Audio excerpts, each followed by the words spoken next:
கொஞ்சம் டிஃப்ரெண்ட்டாக இன்றைக்கி ஒரு சில்லி கார்லிக் சிக்கன் தான் பண்ண போகிறோம். இதுக்கு வந்து ஆவனோ கிரில் பேனோ ஒன்றுமே தேவையில்லை. நார்மலாக உள்ள ஒரு குக்கிங் பேனே போதும். அதுவும் வந்து நல்ல ஹெல்த்தியும் கூட தான்.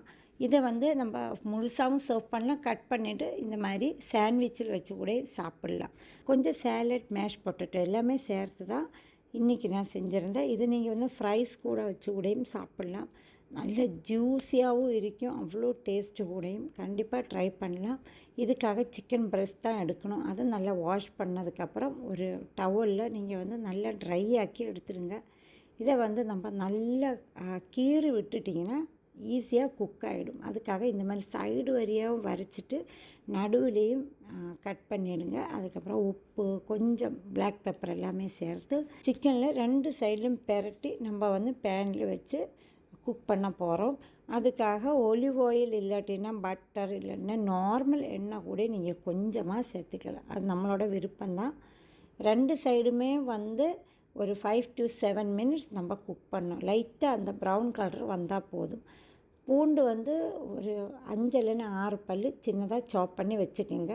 இந்த சிக்கன் 2 சைடும் ப்ரௌன் கலர் ஆன கையோடு அதை கொஞ்சம் தள்ளி விட்டுட்டு இந்த கார்லிக் அதிலேயே சேர்த்து லைட்டாக டோஸ்ட் பண்ணி 1/2 கப் அளவுக்கு தண்ணியும் சேர்த்துட்டு பிஸாவுக்கெல்லாம் போடுவோம்ல அந்த மிக்ஸ் ஹர்ப்ஸு அது இருந்துச்சுன்னா கொஞ்சமாக ஆட் பண்ணி கொஞ்சமாக நட்மெக் பவுட்ரு அதுவும் கூட சேர்க்கும்போது நல்ல வாசமாக இருக்கும்.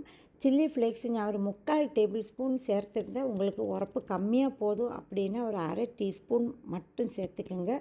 உப்புக்காக லைட் சோய் சாஸ் ஆட் பண்ணியிருந்தேன். இல்லாட்டினா நார்மல் சால்ட்டு கூட நீங்கள் கரெக்டாக ஆட் பண்ணிக்கலாம். அதுக்கப்புறம் ஹனி 1 டேபிள் ஸ்பூன் அளவுக்கு சேர்த்து கவர் பண்ணி ஒரு சைடு குக் பண்ணதுக்கப்புறம் மறுபடியும் திருப்பி போட்டு இன்னொரு சைடும் நல்லா வேக வச்சு எடுத்துக்குங்க. தீ கொஞ்சம் கம்மியாக வச்சு ஸ்லோவாக குக் பண்ணும்போது தான் சிக்கன் நல்லா டேஸ்ட்டாக வரும். இதுவும் ரெடி ஆகணும் கையோட. நமக்கு இது கூட சாப்பிட்றதுக்காக உருளைக்கிழங்கு மேஷ் பண்ணி எடுக்கும்போது ரொம்ப டேஸ்ட்டாக இருக்கும். ஒரு 3 உருளைக்கிழங்குனா கட் பண்ணி வேக வச்சு நல்ல சாஃப்டாகன கையோட தண்ணியெல்லாம் மாற்றிட்டு இதிலே வந்து உப்பு, கொஞ்சம் பெப்பர் பவுடர், பால் இல்லாட்டினா நீங்கள் வந்து க்ரீம் சேர்த்தா கொஞ்சம் ரிச்சாக இருக்கும். நான் இன்றைக்கி வெறும் பால் தான் கொஞ்சம் கொஞ்சமாக சேர்த்து இது நல்லா மேஷ் பண்ணி விட்டுருங்க.